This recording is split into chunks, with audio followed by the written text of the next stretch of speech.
Let's talk about Hitler. That'll make sense later. I'm immaculately conceived. I don't know what to do. I swear I'm not stupid. Take it or leave it. Sometimes you just want to leave it. If I gotta borrow my mom's underwear, I'm borrowing her underwear. You just, yeah. Misa likes the Jar Jar Binks. I'm not gonna edit it out. Oh no. I don't know. Like, I think I'm just pretty great. Just staying on the Sucks to planet. suck. Why are you saying it with a question mark? Clap, bitch. All right. 3, 2, 1. Action.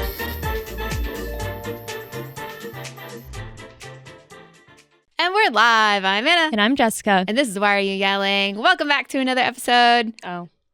Oh, damn it. Imagine that says F1 fan survey and not that. Is it going to bother you? No. No. Because at least we're saying it now. Yeah. Forgot to change it. Yeah, we forgot to change it. We're kind of doubling up. So if you are curious about this episode will be out in like 2 days versus when you're watching this. Yeah. So watch out for that on Thursday or Friday. So, okay, moving on. Welcome back to another episode. Today, we are not doing a Formula One review because we are in the midst of summer break. We are actually going to be talking about, still Formula One related, but the Motorsport Network did a 2025 Global F1 fan survey where they asked a bunch of questions to fans around the world of Formula One to kind of get a gauge on why they follow the sport, to get in a demographic range of who's watching and following along, just all the stuff that's like breaks down why they follow, what's the determining factors of what influences why they like it, all the like very cool, interesting stuff because we know I love fun facts and stats. Yeah, she's the fun fact queen. And so I thought it would be interesting if we just go through the survey, the results of it, and kind of talk about what was discovered. We did an episode a while ago talking about the Formula One fan landscape and our opinions on it as newer Formula One fans who are female and based in the US. Yeah. And I don't even remember what episode it was. It was a while ago. No idea. But basically, we talked about how we thought there was a growing female audience, fan base in Formula One, how the sport, specifically the merchandise, was not yet being tailored to female fans because we know what we want and we were not finding it through like official like providers of the merchandise. We were having to go to like Etsy where it was unlicensed stuff and, you know, you have to make your own and stuff like that. So we talked about kind of that. And we also talked about like how the sport was growing just in the US as a whole. So I think it's going to be interesting to see how our thoughts and opinions then, if they line up with this official F1 fan survey. Yeah. So getting into it, I'm just going to go through the survey and some of the fun facts and stats. Fun facts and stats.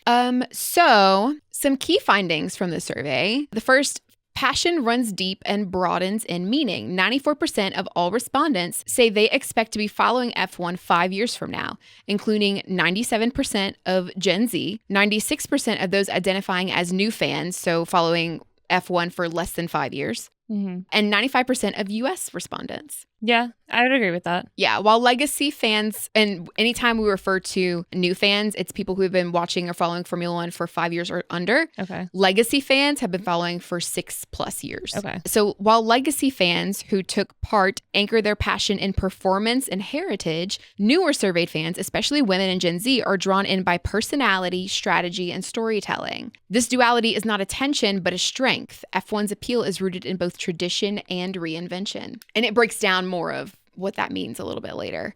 So key finding number 2, content engagement is always on. 61% of those responding engage with F1 content daily, spanning platforms from YouTube and Twitch to podcasts and social clips. In the US, this multi-format fandom is especially pronounced. Younger surveyed fans discover F1 via social and streaming, while longtime followers remain loyal to live broadcasts and in-depth editorial. This underscores an opportunity. Content isn't just a race day companion, it's a year-round fandom driver.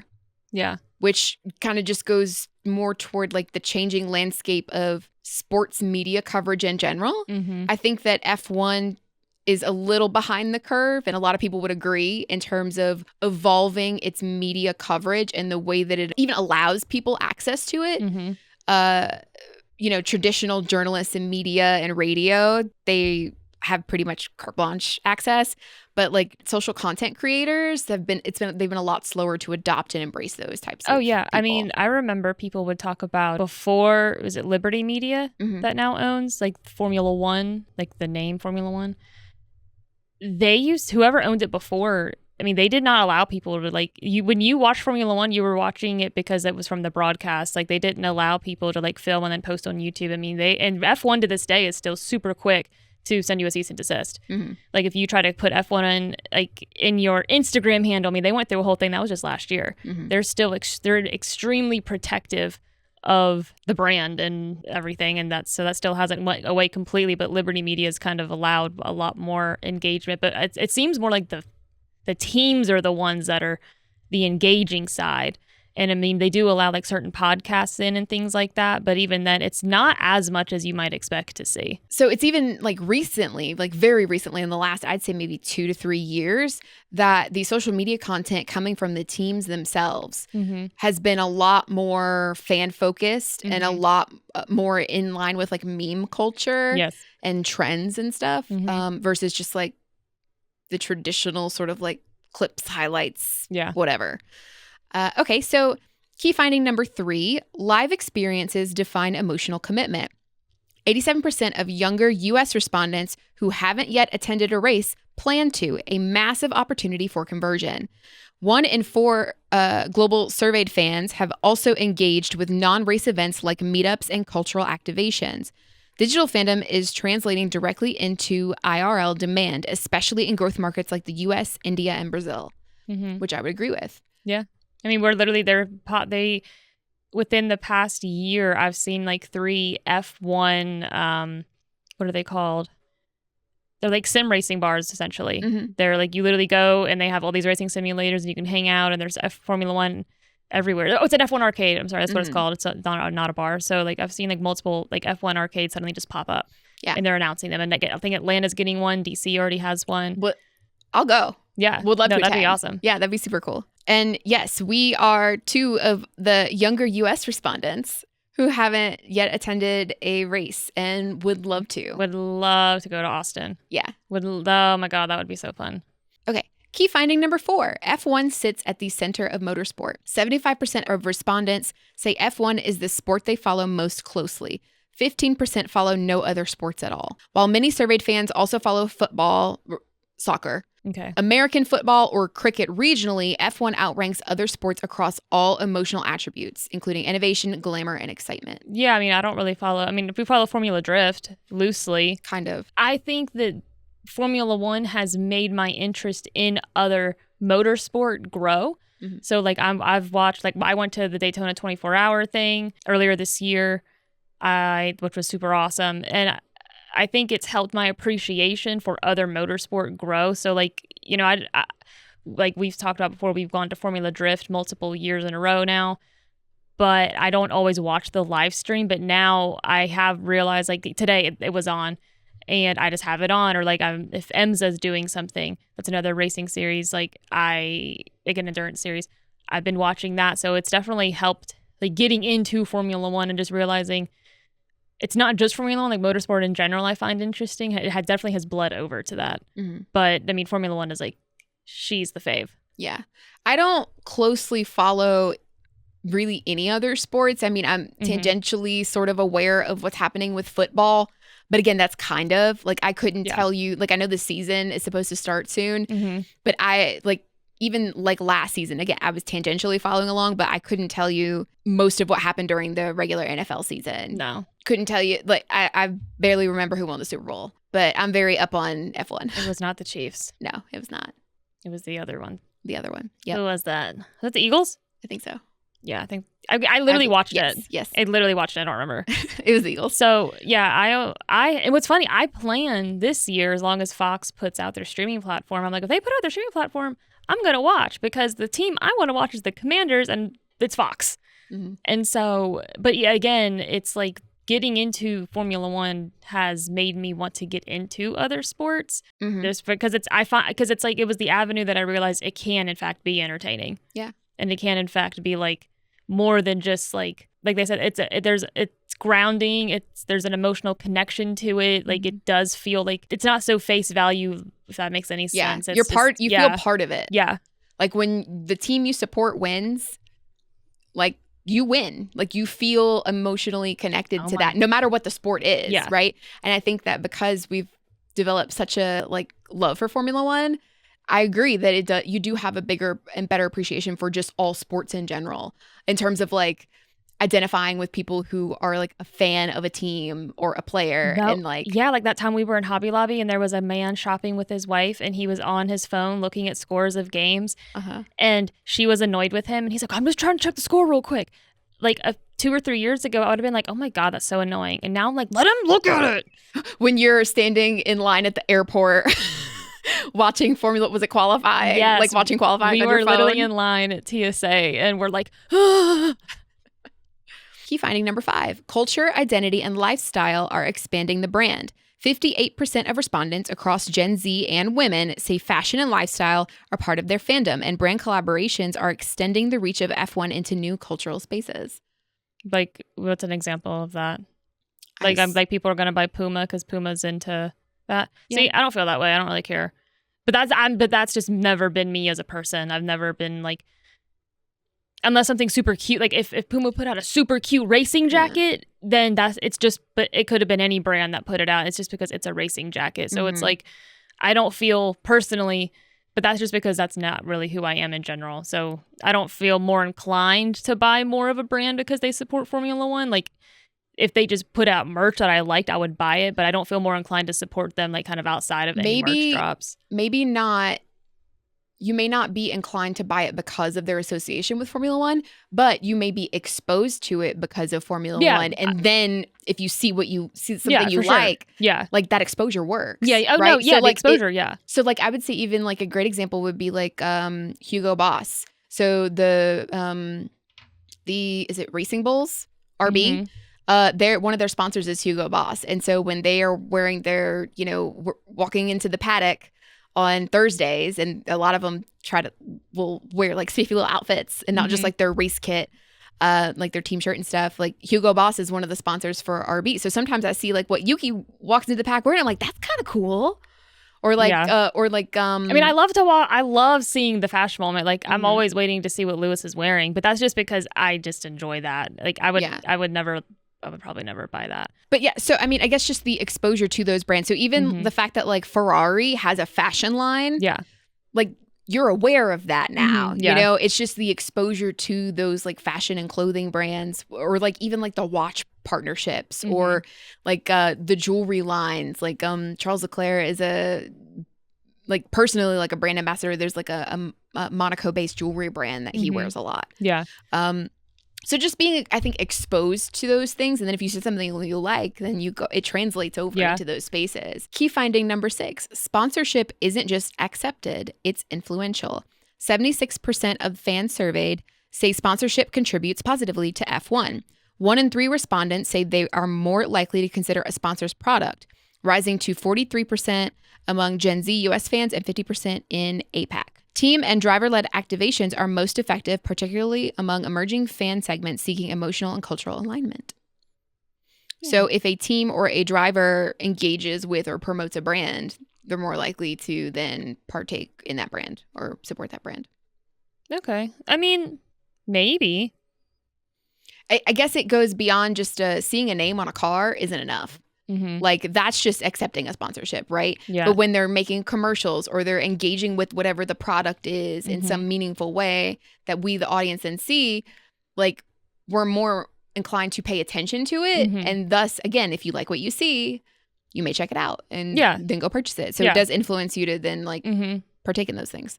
No, I mean, that's true. I mean, I definitely like there's been times where F1 Academy, like when they announce like a new sponsorship, and normally when they tag them, you can click like whoever's tagged and you can just go follow whoever. I mean, I've definitely done that because I'm like, okay, well, let's see because I'm also looking at to see what if they post any content about F1 Academy now that they're sponsors. So I'm like, I guess that does translate over to that.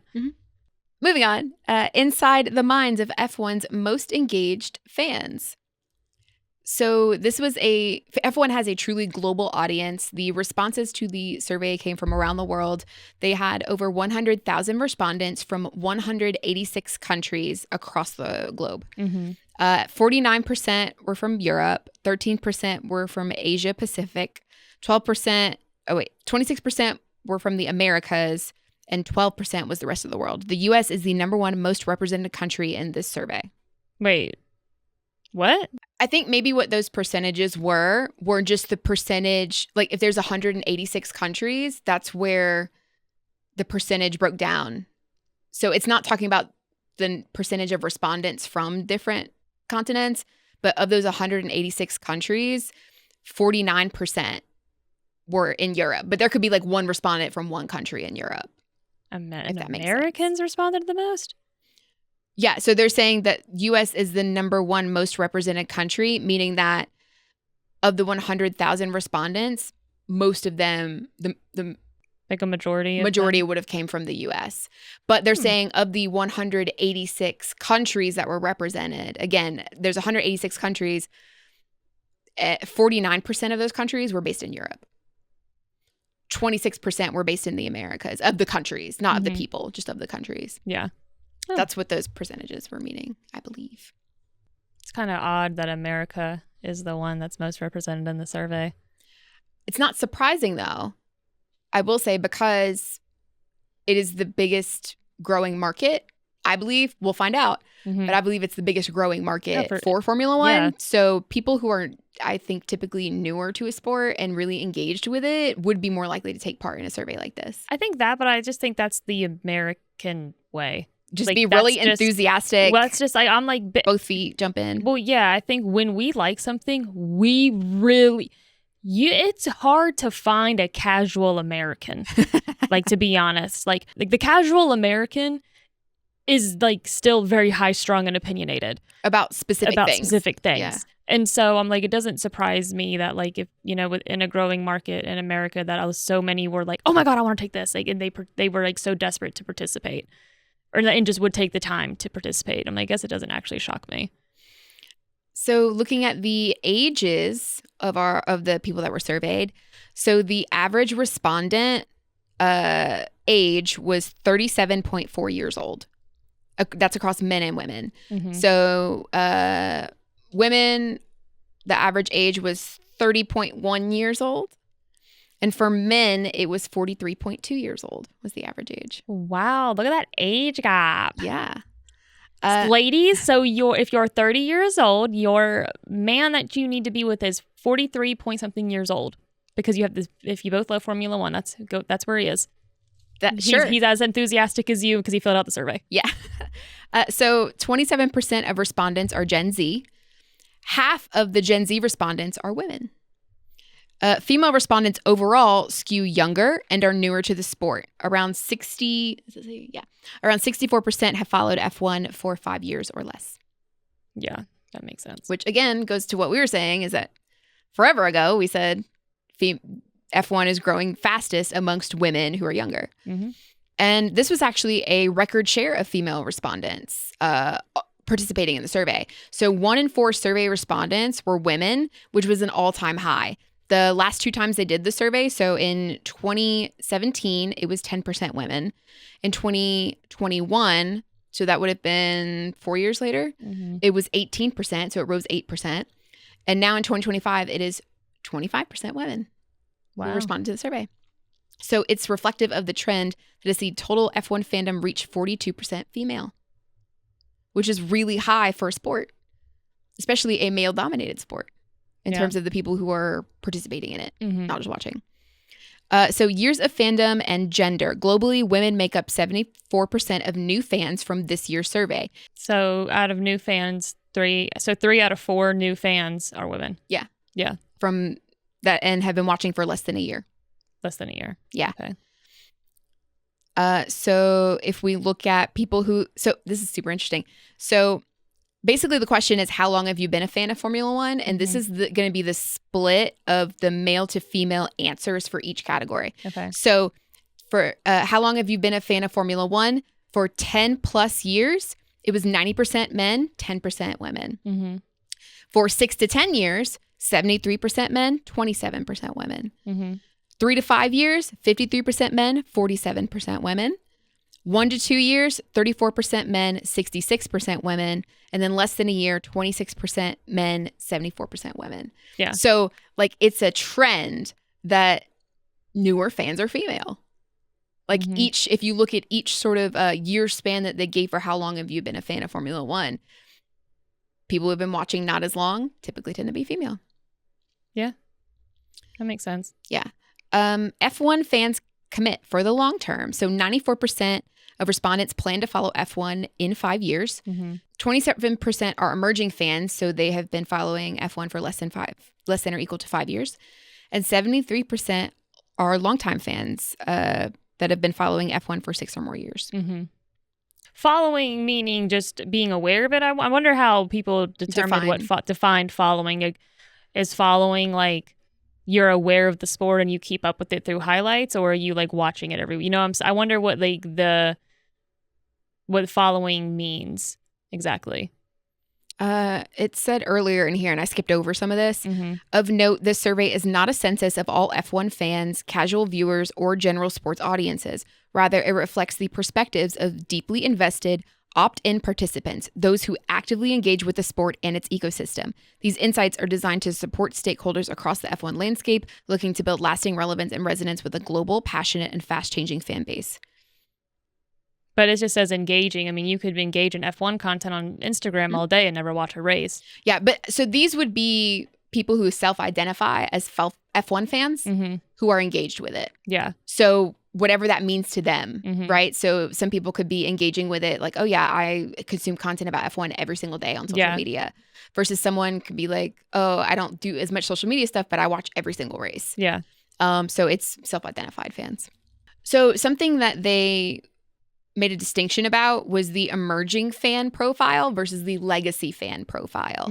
So legacy and emerging surveyed fans coexist within the same ecosystem and are equally intent on their commitment to long-term fandom. So emerging fans, it says the newer surveyed fans are more likely to be female, under 35, and from emerging markets like the US, India, and Southeast Asia. Legacy fans skew older, male, and are more concentrated in Europe, which makes sense. Yeah. The next section, how new F1 fans are finding the sport. Fan entry points are shifting by generation, gender, and geography. The path into Formula One fandom is no longer one size fits all. The 2025 survey reveals that how fans discover the sport varies widely by demographic and that modern channels are gaining ground fast. So the number one way, like entry point into F1 is still friends and family. That they remain like the gateway. The most common entry point is personal connection. Yeah. So 39% of all fans surveyed say they were introduced to F1 by friends or family, 46% among women, 45% among age 18 to 44. So the number two most popular entry point for F1 is traditional media. So traditional media still matters. TV and general media coverage would fall under that. 24% of all fans surveyed say they were introduced to F1 by TV or media coverage. 33% among older fans, 29% among men, 30% among longtime followers. Modern fandom on-ramps include streaming, social, and driver storylines. And so the emerging fan base is increasingly drawn in by social media, 12%, driver interest, 12%, and Drive to Survive, the Netflix series, 10%. Among fans newer to following F1, so 5 years or less, 16% say Drive to Survive was their entry point. That's a lot less than I would think. Yeah, I thought so too. Yeah, I would have thought that would be a lot more, especially amongst women. It could be that of those 16% that Drive to Survive was their entry point, it could be that they then were like the personal connection that got their friends or family drawn into it, right? So it's like a link in the chain, right? Yeah. So it's like my draw-in was Drive to Survive. Yours was a personal connection via Travis and via me. And then it was the traditional media that drew us in even more when we started watching and following the races. Yeah. So it's all of it sort of influenced in a way. Yeah, because it's like, I mean, Formula One was really hard to access, especially over here for a long time. I mean, when we wanted to watch races with Vettel, I had to literally go on like Pirate Bay and download them like a day or two like later illegally because we had no clue how to even try to watch it unless we were just like trying to find like a highlight or something. I mean, and it was like way more difficult back then. So, I mean, it being an easier access for us to like have over here, as I could see definitely, I mean, especially if you're scrolling through like TV and then suddenly ESPN, because I think ESPN still has the rights right now. I went to breakfast with my mom to a Denny's like pretty recently on a Saturday. And we were finishing up eating and waiting for the check. And then my mom points to the TV in the corner of the Denny's that's like behind the bar area. And she's like, is that Formula One? And I looked and it was on ESPN too. And I was like, oh, they're showing qualifying. I was like, wait, don't look. No spoilers. I'm going to watch it later. I want to watch with my commentators. And then we get my mom's car and she's like, I bet they have it. Because mom has Sirius radio in her car. And so she's like, I bet they have Formula One on one of these sports channels. And so she just scrolls through and she gets to one of the sports channels and it's like, it's not, I want to say, it's probably like the British commentators. Sky Sports. Yeah, but they were commentating and during qualifying. And I was like, there's a radio channel for this? What? Crazy. But yeah, I mean, I am surprised that Drive to Survive wasn't higher on the list for younger fans. So there are strategic implications for the how the fan base is growing. So F1's ability to grow a younger, more globally and gender diverse fan base without sacrificing loyalty among longtime fans signals a critical moment of opportunity. This dual dynamic, where fresh discovery intersects with deep tradition, is one of the sport's most powerful growth assets. Understanding the distinctions between new and legacy fans and what brings each to the sport will shape the future of engagement, media strategy, and cultural positioning, which I think is a really important point to drive home. And what makes it's something about F1. It's really interesting that because legacy fans typically consume via traditional media, traditional media don't got to change that much to keep those fans on board, right? Yeah. But when you have the newer fans are consuming in different ways, especially social, like on social media, the legacy brands can do things there on those platforms if they want to and engage with that new audience while maintaining the law. And it's the same across anything that's covering Formula One. Yeah. It's pivoting your content based on the platform you're on and the consumer that the audience that is on that platform already, which I think it's true across a lot of different industries, but it's interesting that, because I know sometimes when things change in a sport too much, older fans, legacy fans get irate.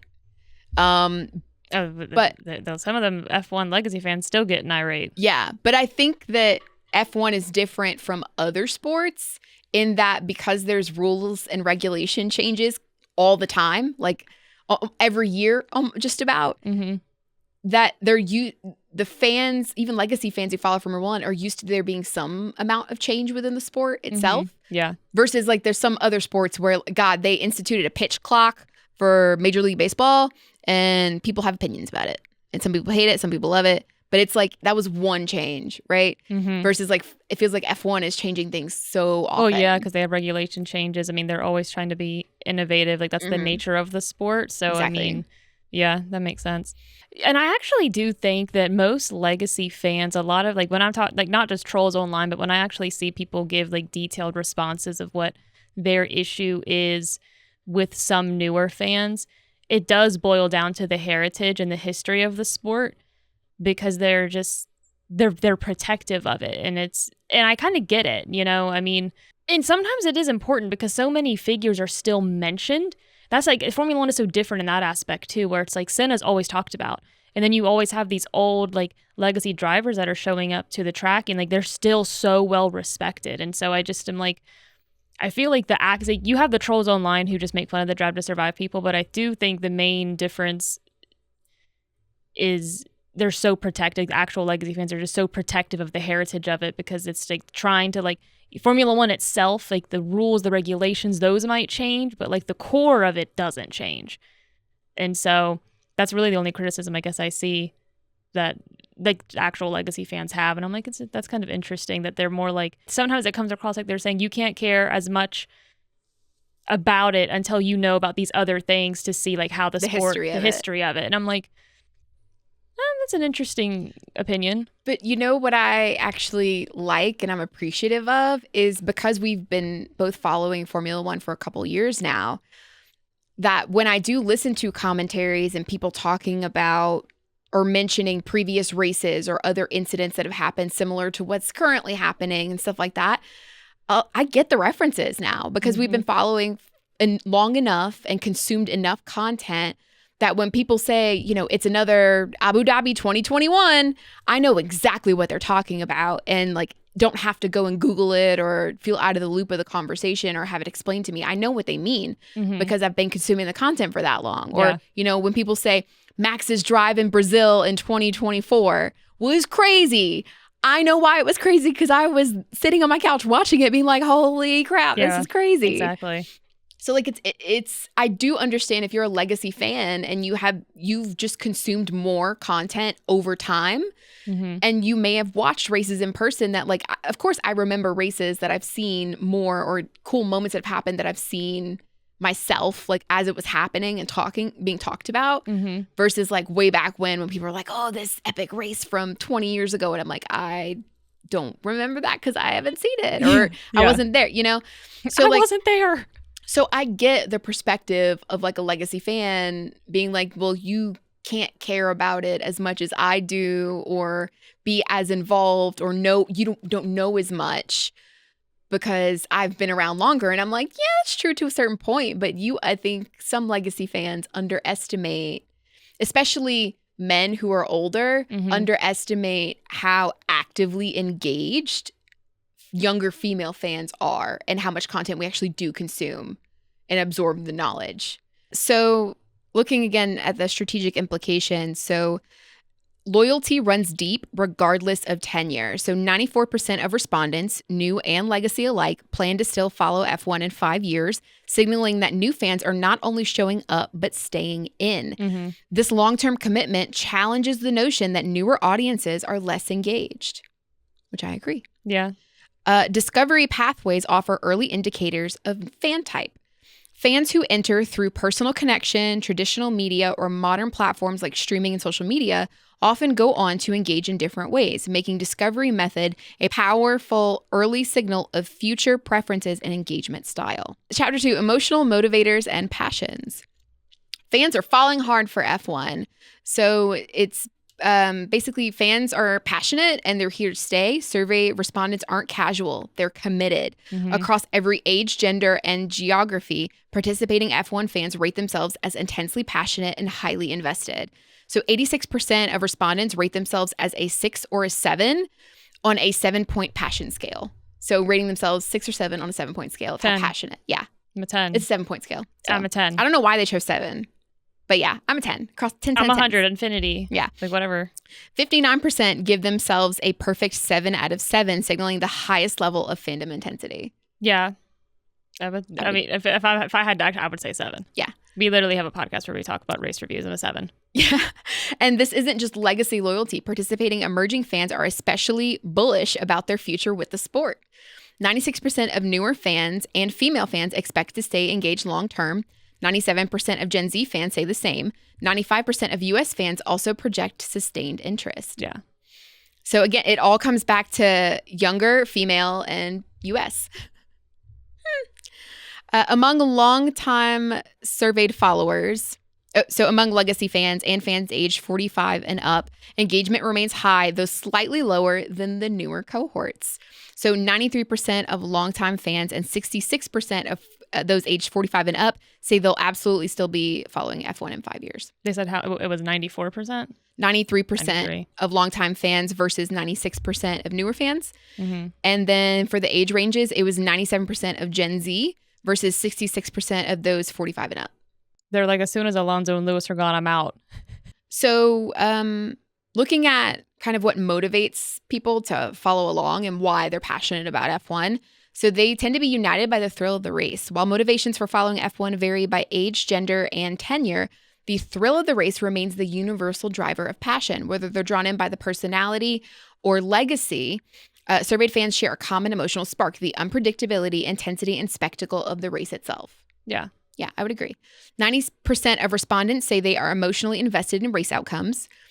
The thrill of the races and the speed is the number one motivator across nearly all segments. And additional motivators such as driver personalities, team identity, innovation, or strategy vary more widely by cohort. Yeah, I mean, emotional investment. peaks among global respondents who have followed F1 for 1 to 2 years, then remains high but slightly tapers among longtime followers. Mm-hmm. I mean, it's pretty consistent across the board. The averages for people who are very invested, somewhat invested, slightly invested, or not invested across all age or across all year ranges for how long they followed. Mm-hmm. So the top motivators for following F1 among survey respondents. So for legacy fans, so these would be are typically older, so 45 and up, male, and they're longer fans who have followed for 6 or more years. They have been a fan. So the 3 like top motivators. Number 1, have been a fan since childhood as their top motivator. Number 2 is love the thrill of the race and the speed. Number 3, enjoy the innovation and technology, which they are the only of these like there's 4 segments they look at. They're the only ones that said they enjoyed the innovation and technology, which I found interesting. They didn't ask me that. So, but all 4 segments, so the 4 segments were legacy fans, women, Gen Z, and newer fans. So all 4 love the thrill of the race and the speed. So for women, Gen Z, and newer fans, that's the number 1 motivator. It was number 2 for legacy fans. I'm a fan of the drivers was the number 2 motivator, again, for women, Gen Z, and newer fans. And then the number 3 motivator for women and newer fans was enjoy the strategy behind the sport.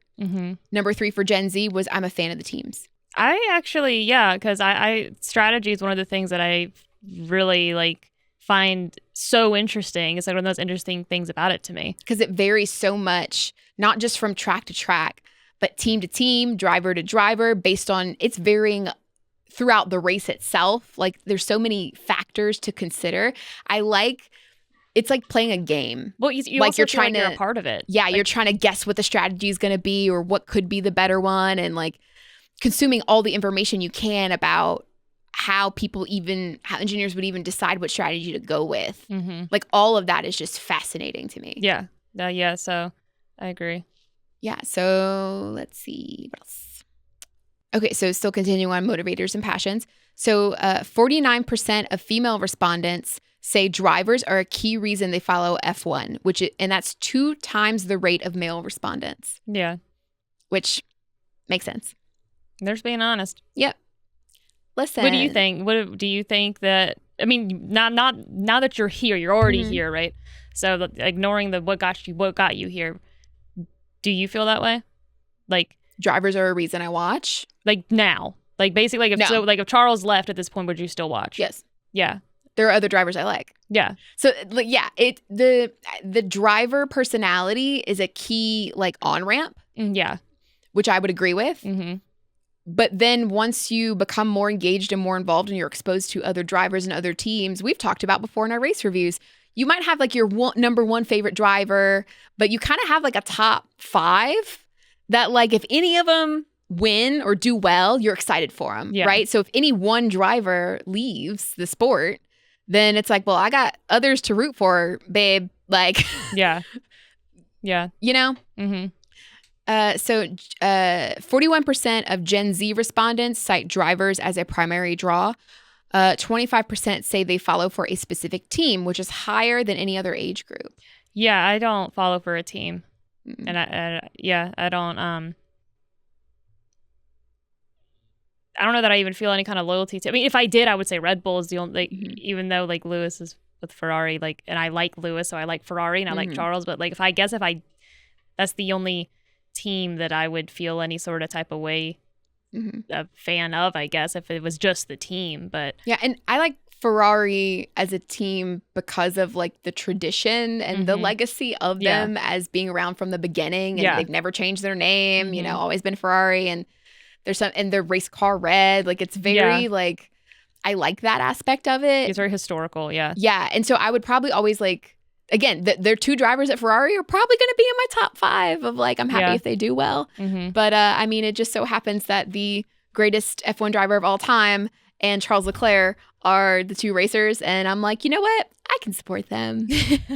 I feel good about confidently supporting Ferrari. Yeah. I mean, that's nice. I kind of like that. I like that a lot of people are now just like really into the team, because I'm like, drivers come and go. It's unfortunately the nature of the sport. Unless you're just lucky and unless you're an Alonso fan, hopefully he'll be there forever. If you're a Lewis or Alonso fan, hopefully they just don't go anywhere for a long time. I was about to say Alonso fans have been sticking it out. They're thugging it out. So newer and younger respondents are more likely to be influenced by storytelling, identity, and strategy. U.S. respondents, younger and newer surveyed fans in the U.S. are more likely than global averages to cite driver personalities and narrative drama as primary draws. Oh, boo. I mean, I think that would fall in line probably with more of like the Drive to Survive type vibe. Which makes sense. I mean, that's when the sport started to gain more traction in the U.S. was when Drive to Survive blew up. Oh, yeah. I mean, that's 100%. Yeah. So in contrast, older fans, particularly those aged 45 and up or following for more than 6 years, are more likely to cite lifelong tradition, so being a fan since childhood, and innovation as their passion drivers. While 88% of fans aged 45 and up rate themselves 6 or 7 on the passion scale, the fandom tends to be anchored in performance, consistency, and legacy, not individual personalities or teams. That's cool. These patterns suggest a generational and attitudinal divide. Newer fans are more likely to form identity-based connections with the people and brands of F1, while legacy fans remain rooted in the sport itself, valuing tradition, engineering, and long-time dedication. I think I identify with these legacy people. I'll be a legacy fan soon, and I can be with them. Yeah, you're close. You're almost there. Let us respond. We volunteer in the next. I volunteer as tribute in the next 4 years when you do the survey again. We'll do it. Yeah.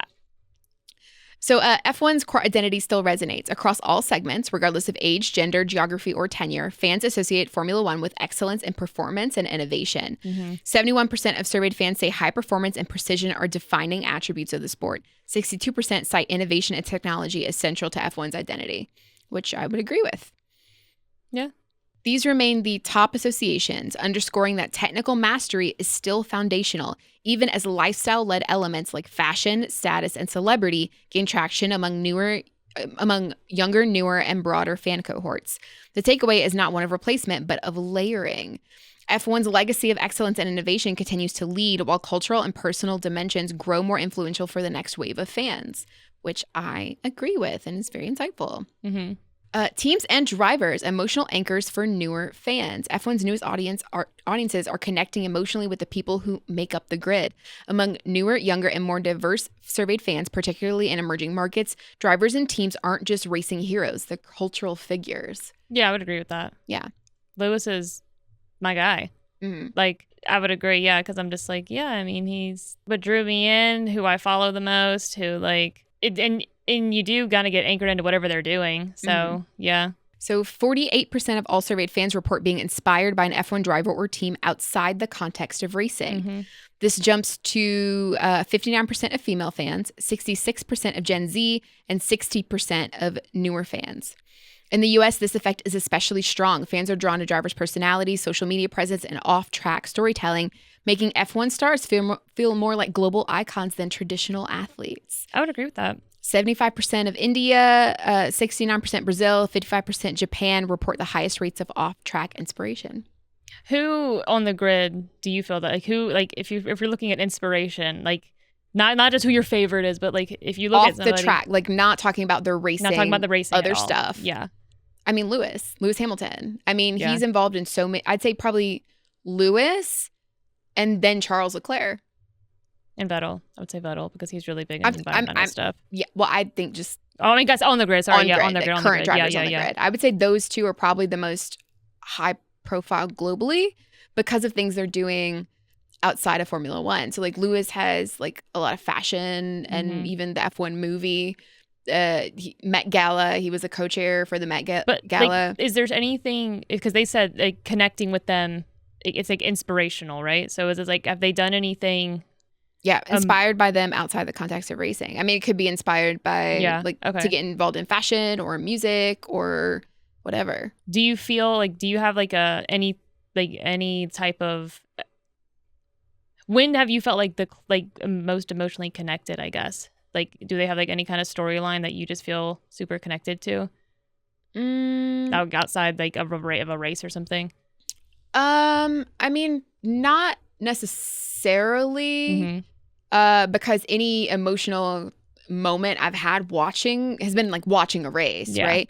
I mean, probably the most emotional would be like, it's in the context of when Charles Leclerc won Monaco, won the Monaco GP for the first time. But like, it's not just that he won. It's not just that he's from Monaco. It's his whole underlying story of like how his dad supported them, and then his dad tragically died, weeks before Charles signed his Formula One contract. But like, he lied to his father when his father was on his deathbed in the hospital. Oh, yeah. He told his father that he had signed his contract when he hadn't yet, and his father died.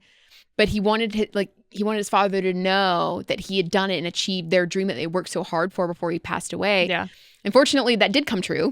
But like, it's that whole story. And then, his godfather was Jules Bianchi, who was also a Formula One driver for Ferrari. And he tragically also passed away. And that really affected Charles. And like, just that whole story. Yeah.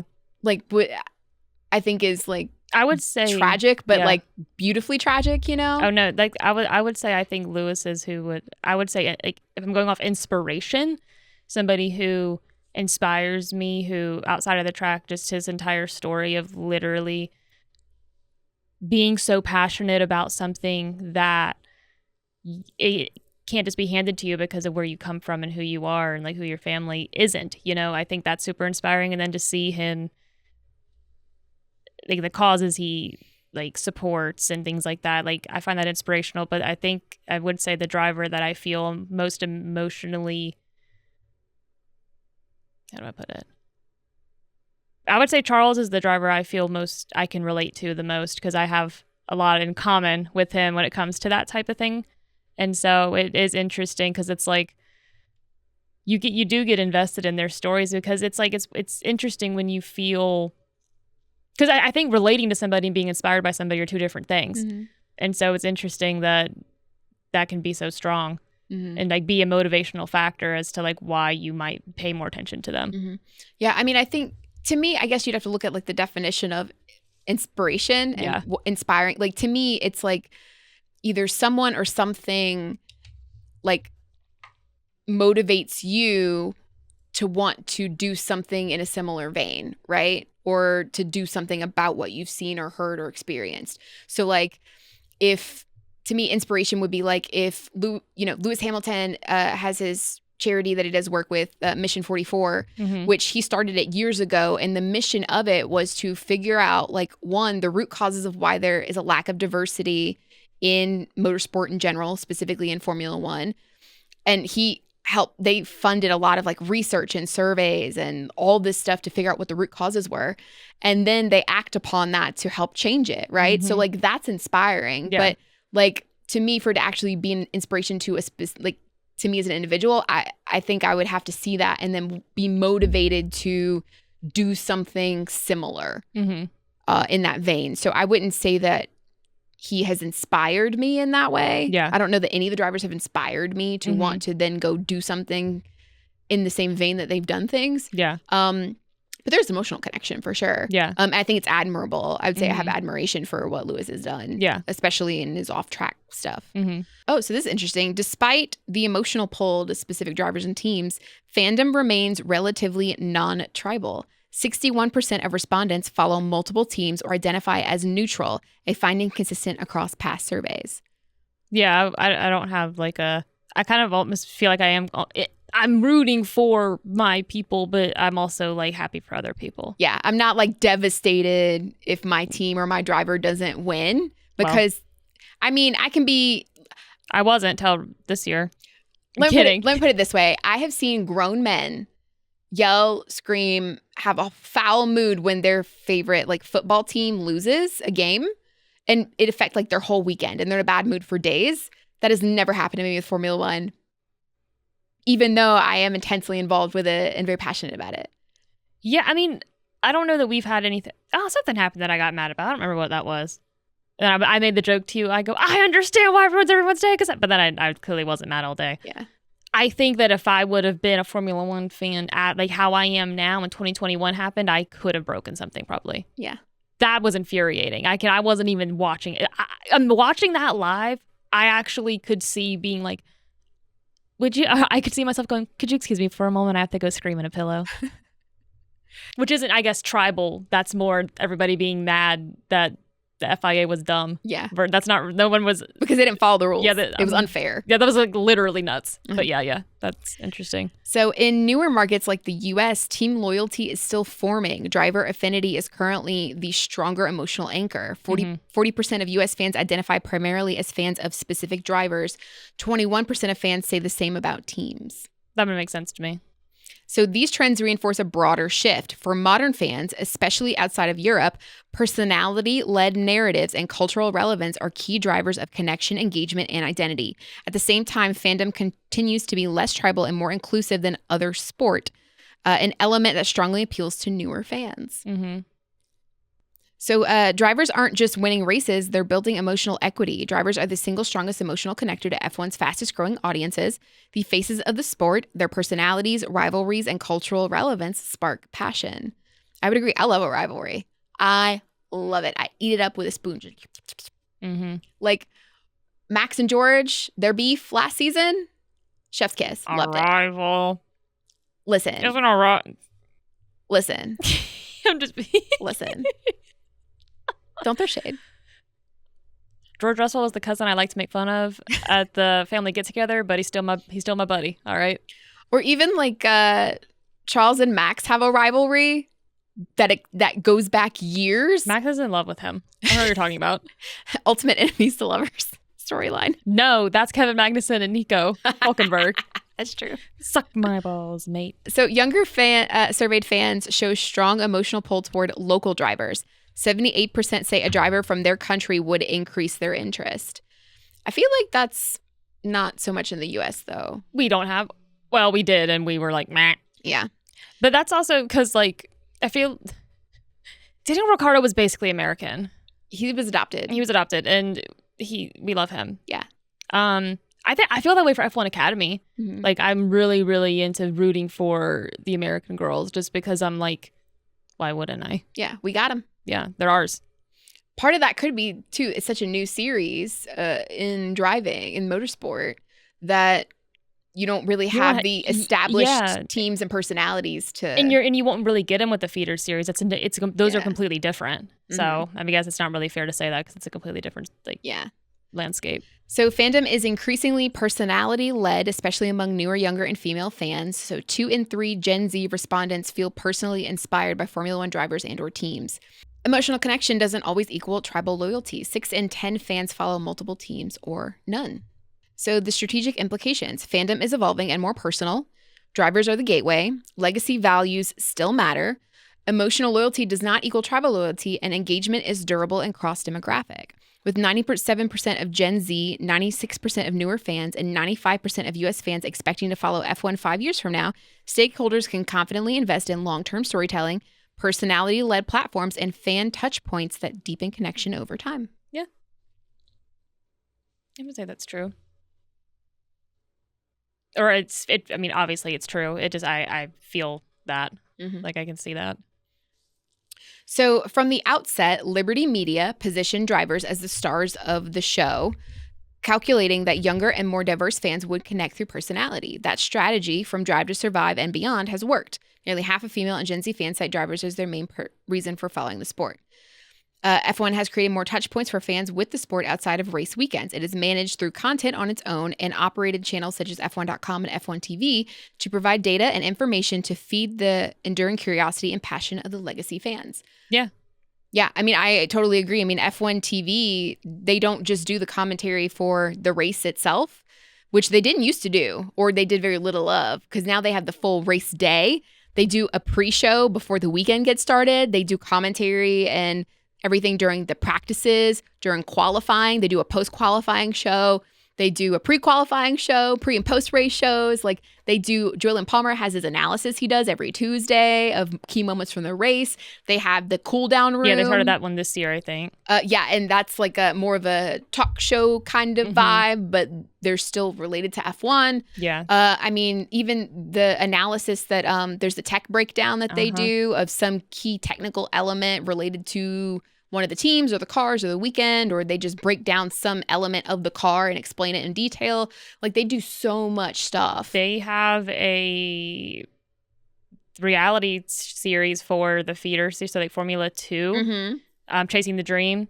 They do, and not only that, they are also covering Formula 1, Formula 2, Formula 3, F1 Academy, and the Porsche series. So, I mean, that F1 TV within itself is like just it's great for new fans and for old fans because they also have the archive. So they don't have everything, obviously, but like, you know, they have tons of older races. They have a lot of older races. It's harder in the 80s and the 90s, but like, you know, you go from like 95 and more, they almost have everything. But it's such a great resource. And they have like documentary style stuff on F1 TV too. Yes. And what's another thing too, if they don't have races, they'll tell you about the season though. So like, I think it's Jordan Palmer and there's a few others where it's like they at least have, if they're not able to give you races, you can at least sit there and watch that and it'll tell you, hey, in this season, this was going on and this was going on. And so they just have so many resources that legacy fans can appreciate, but also things that newer fans can appreciate. So they've done really well with F1 TV. Yeah. And they keep developing it and keep developing, not to mention the strategy aspect of it this year. So they already had it last year, and that's when I got F1 TV was last year, was, you know, you could watch the main race and you could watch a driver on board and you could hear their radio, or you could have the data stuff or even the map. Now they changed it even more.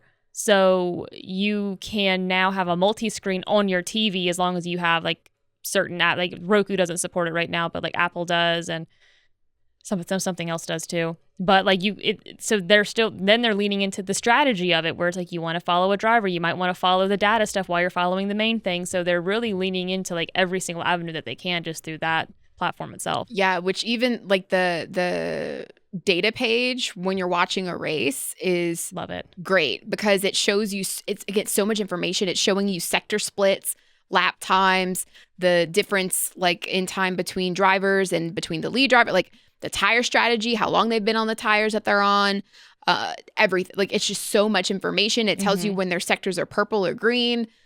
Because let me tell you, there have been multiple races where I'm sitting there like, oh, is my driver going to catch the guy in front of him?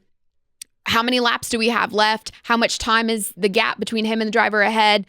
How much faster is he going per lap or per sector? How old are his tires? How long is this other driver and had like, his is tires? he going to be able to catch him? And like all that stuff. I'm trying to figure it out. Like I've done that multiple times. It's a great resource. And it just plays even more into like trying the appreciation we have for the strategy and the race itself. Yeah. Crazy. And even like F1.com, they put out so many articles and so much information about the races from each driver, each team. Like they have so many resources. Yeah, they do. It's great. Okay, so content engagement from race weekend to every day. F1's fandom is always on. What once spiked on Sundays is now constant. Fans are connected across platforms, formats, and touch points, creating new momentum and opportunities for engagement 365 days a year. Formula One content consumption has become an always-on behavior. While live races still anchor the calendar, they're now just one part of a much larger content journey. Today's fans engage with the sport every day, watching, reading, sharing, and shopping across an expanding mix of media. From highlight clips and podcasts to social commentary and driver content, fandom now unfolds across platforms and formats continuously.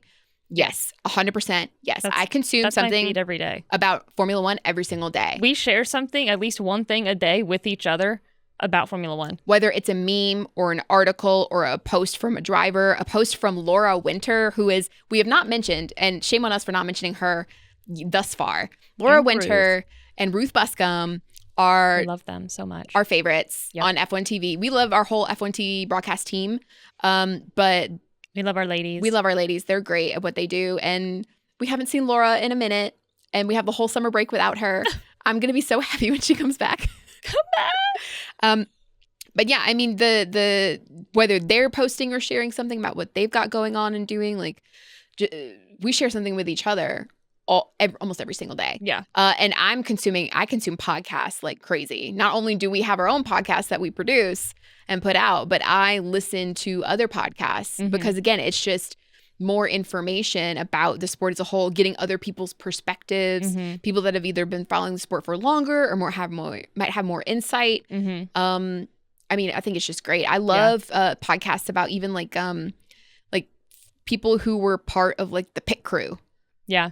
of a Formula One team and getting like their insight and knowledge and how they join the sport and what goes on in the paddock. And all I find like, that very so interesting. fascinating because it's parts that we just don't see. Yeah, a lot of the content, if I consume, it's more like that, then I don't necessarily always lean towards some F1 podcasts, but that's just because that coverage is something that I like to consume content that I'm learning from.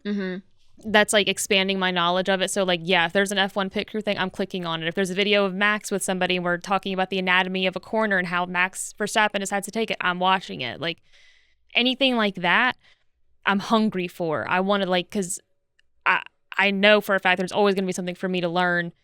I don't necessarily lean towards like content that I don't think I can learn anything from. I mean, now granted, if there is an incident, like I do want someone's perspective on. I will. There are a few times I've watched like P1, but yeah, I definitely lean more towards the content that I think that I'm going to learn something that I otherwise would never hear about. Yeah, I will say that listening to other podcasts do race reviews and analysis, and people who are like us that are fans of the sport but aren't necessarily involved in it, it gets redundant a bit because we're already talking about and consuming all this stuff. A lot of what they say, we've already either said or thought or discussed with each other. So it can be a little redundant. I like to listen to them because I like to listen to their formats and what they're talking about and if they have different opinions than we do. But yes, it does get a little redundant sometimes. But I also run, so I have to take up my time running, listening to something. But yeah, I would agree with the wanting to learn. Anytime I can get like information on strategy or even just like that video that we talked about and you mentioned about Max Verstappen breaking down the anatomy of a corner, of how he approaches it, what he's thinking, how he decides what line to take or when he might do something. Like all of that is so fascinating to me because I just don't know what that thought process is or how you would even start to. Max literally didn't even know how to explain it. Yeah. He's like, this was just like what I do. Yeah. Bless his heart. Because it becomes second nature. He's like, let me draw this in the sand. And then Max is like, okay. Yeah. 61% of surveyed fans engage with F1 content daily. 34% engage a few times per week. 70% of U.S. fans age 18 to 24 engage with content daily. The live race still endures. So live race viewership remains a defining ritual of fandom among those surveyed. 86% watch 16 or more races per season. 73% watch 20 or more, proving race day remains a core habit. Yeah. But levels have held steady since 2005 for people watching live races. So live race viewership by demographic. Europe leads in frequency with 87% watching 16 plus races per year. The strongest viewership is in the Netherlands with 92%, Brazil with 90%, and Italy with 89%. In the US, 73% of fans watch 20 plus races per season, one of the most consistently engaged markets globally. Which, I mean, would help with F1 TV because otherwise it could be difficult to like watch and like you would have had to be more of a legacy fan to really know how to watch it. Yeah.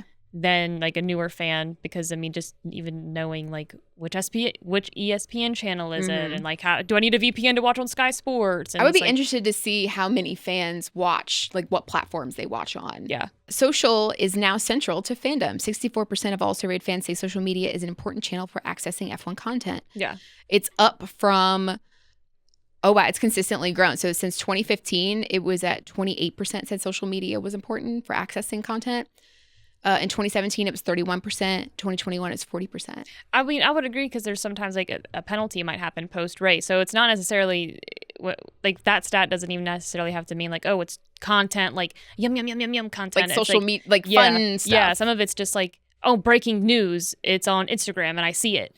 Yeah. So, and I would say that keeps me engaged more because I see a lot of stuff like that more than I see like some of the cutesy, weird, stuff. Yeah. Or even, like you said, even the post-race like penalties or FIA things that they put out about decisions that they made after the race that affect the results and stuff. They posted, I assume, somewhere. I have no idea where they posted F1. On their website. Yeah, they're going to post it on like F1.com. I usually hear about it on social media. Yeah, because the F1, the F1 account is like the first one that posted always. Yeah. So it's like, I would say more than likely the reason it's growing is also because like how they put out their own content is growing, and that's just, it's easier for people to get an Instagram notification, or it's immediately on their feed because they're consuming it, and Instagram knows what we want to see. You see it immediately. Oh, there's the news. Like pretty much if something dramatic happens, I know in F1, it's going to be the first thing I see on my phone when I pull up Instagram. I agree. So the importance of social content, it's of highest importance among women, Gen Z, newer fans, and US fans. Yeah. Which, again, it's consistent. Social media is one of the driving forces of growing the sport. Yeah.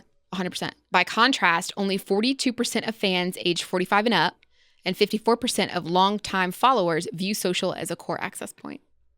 Yeah.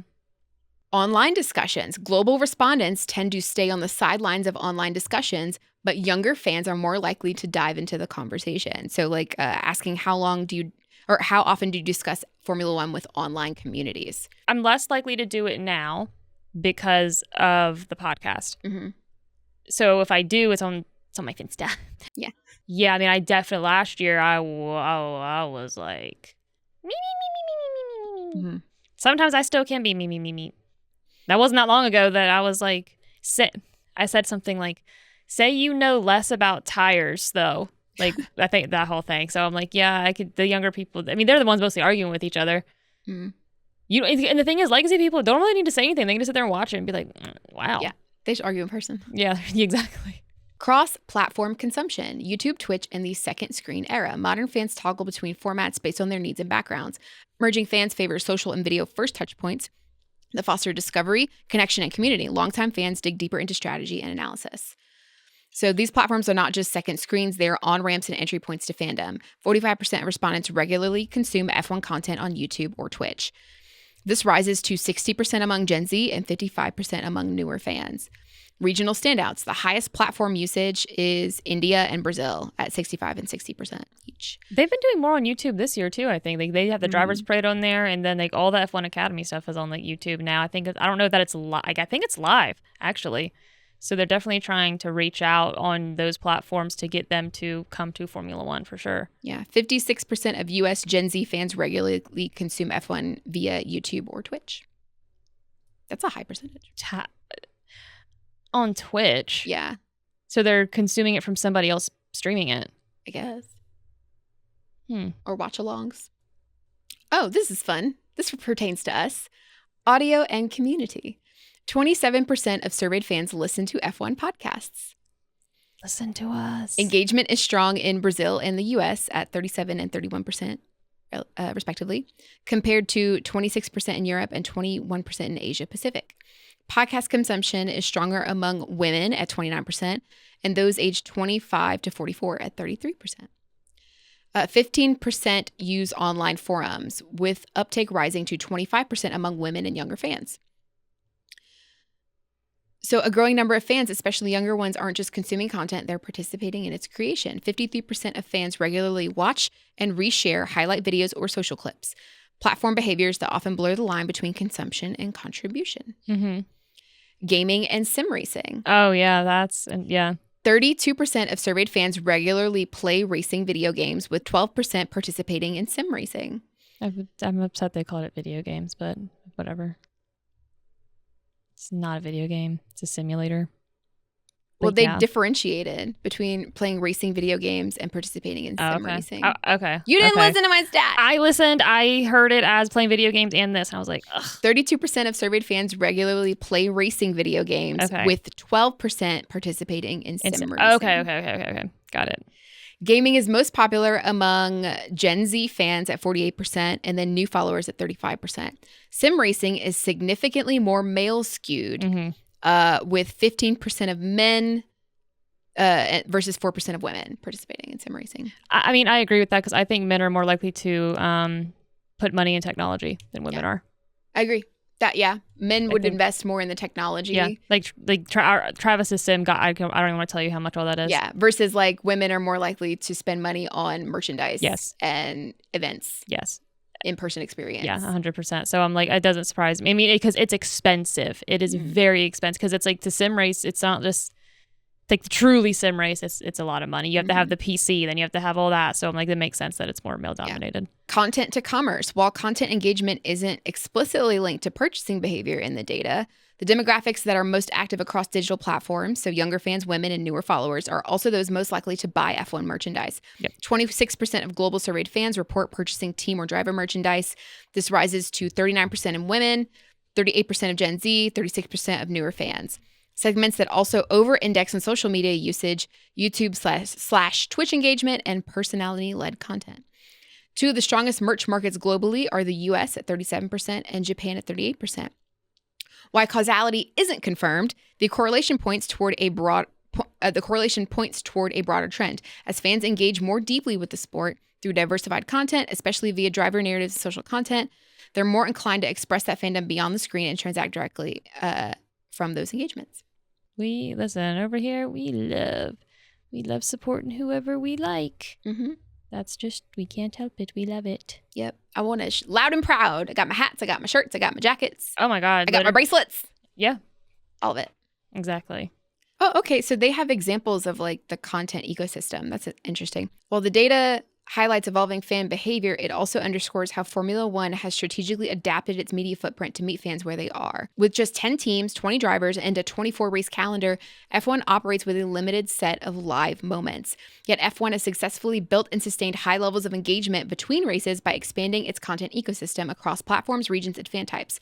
So they talk about F1 TV, F1 Kids broadcast. Oh, yeah, that's right. Yeah, which for those who don't know, F1 TV has a kids version of the broadcast where it's kids calling the race and commentating on it. And it explains certain terms for so that the kids can understand what they mean when they say the tires are degrading. And they have little graphics and the drivers are cute little graphics. Yeah, I've never watched it, but I've seen like the clips and I'm like, that's actually really they got little cute. animated versions of the drivers doing dances and stuff. And I'm like, Max Verstappen would never. Literally, no. Other examples of the content ecosystem are race highlight packages on YouTube, sim racing and esports initiatives, like the F1 esports series, which create entry points for digitally native fans and blur the line between participation and spectating. So we also have creator and influencer partnerships, the Drive to Survive Netflix series, official F1 podcasts, and team-specific audio shows. Like Williams has a podcast. Yeah. Team and driver-led social content, and the F1 movie. Live events. Fan demand for F1 live experiences is at an all-time high. Oh, of course. And nearly half of all surveyed fans have attended a race, a striking marker of engagement. Global attendance is at an all-time high. 75% of surveyed emerging fans say they plan to attend a race. U.S. fans are catching up fast, though. 41% say they have already attended a Grand Prix. 73% of U.S. respondents plan to attend a U.S. race in the future. Yeah. And among U.S. Gen Z fans, 13% have attended a race and 87% say they intend to. Yeah, because we can't afford it. They're expensive as hell. It's only been in the last 3 years that there's been more than one race in the entire United States. Exactly, yeah. Miami is only 3 years old. Las Vegas it'll be its second year this year. Yeah, Austin was the first one. Or not the first. It wasn't the first U.S. But it was the only one for a long time. It was the only one for a long time, yeah. I mean, it was literally built for Formula One. And the tickets are so expensive. Yeah. But we'll get there one day. Susie Wolf. I really want to come support F1 Academy because those are my girls. And then there'd be great things. Honestly, it could be, like, money-wise, it could be either almost equivalent in price or cheaper to buy a ticket to a race in Europe. Oh, people have said it's cheaper to go over there. Fly over there, stay for a couple days, do the whole race weekend, and come back. And it's cheaper than just getting the F1 ticket and hotel for like a U.S. race because they're crazy expensive. The last time I looked at a ticket for Miami, like the cheapest price I want to say was like $1,800 for one ticket for the 3 days. So expanding beyond race weekends, 24% of global surveyed fans have already attended F1 related events like parties, watch-alongs, or meetups. 41% who haven't attended an F1 fan experience plan to do so in the future. Interest is highest in the US, where nearly half say that they are likely to attend such events in the future, demonstrating appetite for off-track experiences. Now, I mean, I would go to like I'd go to an arcade, but like a meetup is a very specific. That's not the same thing to me. No, I wouldn't do a meetup, but Absolutely I would do other F1 related fan experiences. Yes, that aren't specific to a race. Yeah. Like, But there's the in Las Vegas they have the museum. yeah, when we went to California, we went to I forgot what it was called, but basically it's a bunch of cars there, and they literally had a section for Formula One, and Max's car was there, Senna's car was there. That was nuts. I was like, oh my god, and the size difference is crazy. So I mean, things like that, yeah. Like, and karting's fun. Yeah, we really liked that. We went to K1. Yeah. Digital engagement is fueling real world demand. So 98% of Gen Z fans within the survey engage with F1 content weekly, yet only 21% have attended a race, while 95% of non-attendees plan to go in the future. Yeah. So the pattern is strongest in the US. But basically it's like newer fans discover F1 through digital channels and they want to have real world experiences with it, engaging with it, which is cool and fun. Yeah. Yeah. I mean, it's nice to see the desire for more and to experience it in person and not just be happy consuming it online. Because it is, I mean, I haven't been to a Formula One race. I've been to other races, and I can say it's a wild experience. I don't know that we said how many pages this was when we started, but it's like a gazillion. It's like 100-something pages long. Yeah, over 100. We've got through, what are we at? About half of it, so we're at page 57. So we're going to cover this because they only do the survey every, 4 years? So we've got time. There's going to be another break, and we will just finish the survey up in a part 2 on whenever the next break is. But this talked a lot about like the emotional connection, and things like that. So what do you think, and when it talks about being engaged in the races and the strategy and the heritage, like it just brings up all these points. What do you think made you fall in love with Formula One? Like what, like you personally, like outside of like this is like, what do you think when you think about like what's kept you hooked, or what's like what it's done for you in your personal life? Like, what do you think has just made you just fall in love with it? The initial draw to it was just the Drive to Survive series.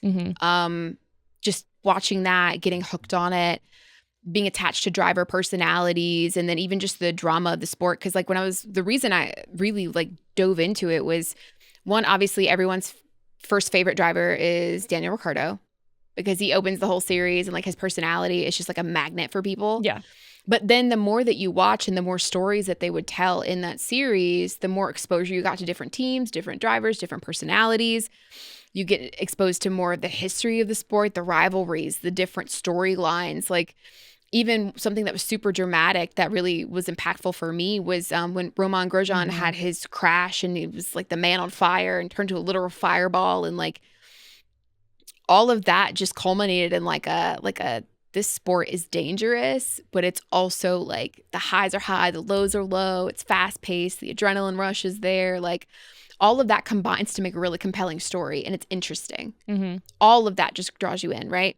So then consuming that content, then I start following a couple drivers on Instagram. And then you start getting served more content about the sport. Like, okay, well, what's going on? Like, I think literally while I was watching Drive to Survive on Netflix, I had my phone pulled up. I was Googling who are the current teams on the grid. And then I noticed that I'm like, wait, this team is a different name, but the same drivers as this season of Drive to Survive. How does that work? Why is the team name different? I had to Google it because I think like Alpine had just changed to Alpine from like Racing Point or something like that. So like just questions I had, it became more, I just kept diving in more and more.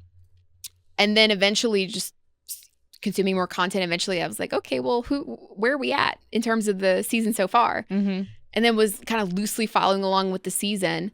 And then it just snowballs from there. Yeah. And then it wasn't until you were like, we should watch a race last year at the beginning of the year. Yeah. And I had never even occurred to me to sit down and watch a race because I'm not really one to sit down and watch sports on TV. Well, yeah, because I had watched Australia and then I was like, do you want to watch the sprint? And it was the sprint in China. And I was like, you can just have my login and log in. And then like, you're like, okay. And then it was over after that. That was it. Part of it is like, and we talked about something before we started really getting into Formula One, was we had a conversation about like, are people who follow sports teams just happier in their lives in general. Yeah. I think we were both starving for something to throw our like passion into in terms of like a fandom, because we had Taylor Swift and then we went to the Eras Tour and like that was great. And it was over. And then it was over. And then she did the Tortured Poets Department afterwards. Yeah. So it's like you kind of have this craving for like, are people who follow sports teams happier in general because they have something to root for? They have something that they're engaged with weekly during the season. They have community built around it, fellow fans, family members, like bonding with friends, like all that stuff is like an enrichment to your life. And I think both of us were craving something like that. Yeah. And we had that whole conversation. And then it was like, well, let's see if we can be sports girlies. Let's see if we can get into it. And like, it was just immediately like, it's a combination of everything. It's you have a couple of touch points here that kind of make you aware, your own natural curiosity for like, well, what does this mean? And what's going on here pulls you in more. And then you got one friend who's like, let's watch a race. And then we'll talk about it. And like, then we're just like live texting each other during the race because we're not watching it in person together. And then that leads to, you know, consuming podcasts or interviews with different drivers or members of the team. And it snowballs. And then you just start consuming all this stuff. So like, it really like so your initial question was what really made me love it and fall in love with it. I think part of it is just like the community aspect of it. And that I have a thirst for knowledge. Like I love learning new things. I love learning about new things. I love thinking about things, which is no, I understand. Yeah. exhausting, but I love to analyze. I love to break stuff down. I like to think about stuff in like a very deep sort of way. And you can't do that with everything. No. Like I have no interest in most reality shows because I find them to be vapid and shallow. Not to say that that's a bad thing for people who want to consume that kind of content. It just doesn't appeal to me. I'm like, I want something I can sink my teeth into, even if it's just as a hobby. I overthink like a mother trucker. Like but like that's part of what drew me into the sport, is that there's so much to think about and to analyze. And because there's 20 different drivers, there's 10 different teams, there's so many moving parts, and even the team principals and like the sport as a whole and all the rules and regulations and like all the other stuff we've talked about there. And there's other personalities and other forms of media that contribute to the conversation that I just find so interesting. I love to learn. I want to consume all the knowledge. I want to know all of it. Yeah. And like, that's what really like hooked me into like the obsession part of it, like the passion part of it is like, yeah, it's all fine and dandy just to watch a race and root for a driver or a team. Like that's fun. But you do have that sort of emotional like connection to it in terms of like the stakes for, you know, if your team is going to win. And like, that's always thrilling, right? Yeah. To support your team and like root for them and then be like, oh, when things don't happen the way you want them to. But like, it's really like that's all fine, but it's like the bigger aspect. It's like the bigger network of everything else that touches it. That is just, and the community aspect of it. Like I said, like you feel like all the people that you listen to regularly, you feel like you get to know them and they're part of your F1 like friend network, even though you don't really know them. So it's like me and Laura Winter are BFFs in my head. I am BFFs with Laura Winter. I don't know. She's shared my stories on her story. I don't know what to tell you. Like we're friends. But even like the guys on the P1 podcast with Matt and Tommy, I like their stuff and I listen to it weekly and I appreciate their insights. And like me and Matt are, you know, Ferrari Charles Leclerc supporters. So I like, me and him have that like connection, even though he has no idea who I am. Right. But like I enjoy that like connection point. And it's like they're friendly voices and faces that also like and love the sport that I like and love. And so like it's part of the network of it all. And it's like, because the only other person in my actual real life who likes the sport to the level that I do is you. Like, but honestly, even like I've talked to my mom about it some, and she finds it, like she asks questions and she finds it fascinating. She just is not like a big sport person in general, but she'll ask follow-up questions and it's interesting to her. Like my little sister who's, you know, she's half my age, which ouch. Yeah, I know. but she's 15, and there was one weekend during the summer where me and mom and my sister went to the beach out of town, and I was like, well, it's a race weekend, so I was trying to watch qualifying in the car. My signal was crap. I did my best to watch it. But then, like, the morning we were supposed to leave to drive back home, like, I got up early before they did in the hotel and had my little headphones in watching the race. My sister wakes up. My mom wakes up. I take my headphones out. I'm just listening to it play on, my iPad while we're all getting ready and stuff. And then at one point, I find them sitting next to me on the bed, leaning over, like, what's going on? Is our guy winning? What's happening? Like, they're invested. Like, the last maybe 20, 30 laps of that race, they were in it with me. And I'm like, it's addictive, isn't it? It's like just something about it. It just like draws people in. But yeah, I think the breadth and depth of everything involved with the sport and how much information there is to know just really that hooked me in. That was a very I just went on a monologue. That was intense. Okay. And what about you? Well, I'll keep mine short. No. So my introduction into Formula One it was like a long time ago. My boyfriend Travis he's liked Formula One. He got into it probably 2010. I don't remember. A long time ago, like 10 plus years ago. So I became aware of it around then. And I've liked it, but clearly not to where I do now. I was just aware of it. I didn't watch a race how I watch a race now, but I did like I said, I downloaded them, but like, I think so at the time. So I guess the question, what made me fall in love with Formula One, like as I am now, I was very desperate to find something, whether I was aware of that desperation or not, to find something that maybe it was connection, but like just to feel something like that feels tangible, that feels like it doesn't just go away the second that I turn it off, where I'm just left feeling like nothing, which probably sounds very depressing compared to your answer, but it's just like, that's just where I was. I grew up, so growing up, my dad like loved NASCAR. So like Dale Earnhardt, Dale Jr., things like that.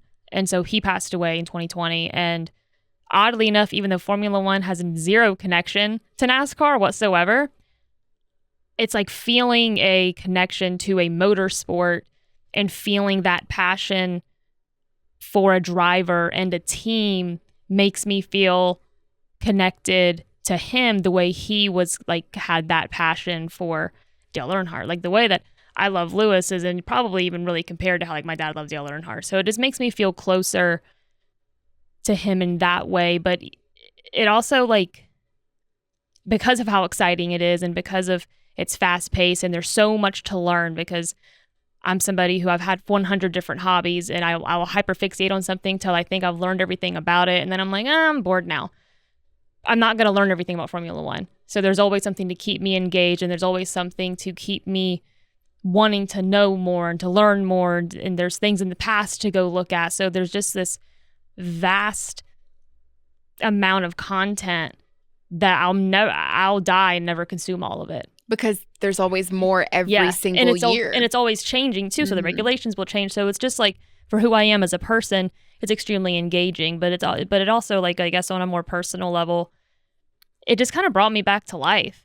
Like, I'm not going to say it cured my depression by any means, because that's extremely dramatic, but it's just like something being able to make me feel excited again when the TV's off. Like I was in this phase where it's like, I could be really great sitting here, me and you could have a conversation, and then you leave and I'm just like left with this I don't feel anything. And which sounds kind of bad, but it's like, that's just where I was. But it feels like then it translated into everything else, where like things that I like, my other hobbies that I like, that I wasn't that passionate about anymore, just because I was having a really hard time regulating any sort of feeling. And like with how exciting Formula One is, you don't really have a choice but to be excited. Like it just is. Like you're just kind of along for the ride, and whatever happens. The next thing you know, you're crying watching Lewis win Silverstone, and you're like, what is happening to me? And so it's just so even like, even like you just said, you don't even have to know a lot about it to watch it and go, this is something about this is very exciting, but it's exciting in a way that I've never experienced before. And I think part of that excitement is coming from the other people watching it too. I think it's that, but the thing I do think too, like something about Formula One, even those things are so different from like obviously like the Senna era, the Niki Lauda era. But there is something magical about knowing that there's heritage and history built so much into the sport, and to know that it is held at a really high standard that I don't think you can say about every sport or really anything in general, that I find appealing as well in a world, even though, so Formula One, despite it being this thing that's always changing, there's something unmovable about it that I find comforting in a world that's just filled with like, everything's fast paced and things go in and out of style or things like, it's just so, but like Formula One has been here since before I was born. It'll be here after I'm gone. And there's something nice about that I find, I don't know, it's just something's, I guess, I don't know, like the excitement of it's exciting, but comforting at the same time. So yeah, there's a lot of history and nostalgia built in just to the racetracks themselves. Yeah. There's I would almost equate it to another aspect of another sport, which is so funny. In baseball, the 7th inning stretch, take me out to the ball, singing that song to me is like, it's rude. It's something so silly, but it's every single baseball game. You do it. Yeah. And it's rooted in tradition, and like there's a comfort, and like I may not know nothing else about what teams are playing. I know 7th inning stretch, I'm singing that song about Cracker Jack. Like that's what I'm doing.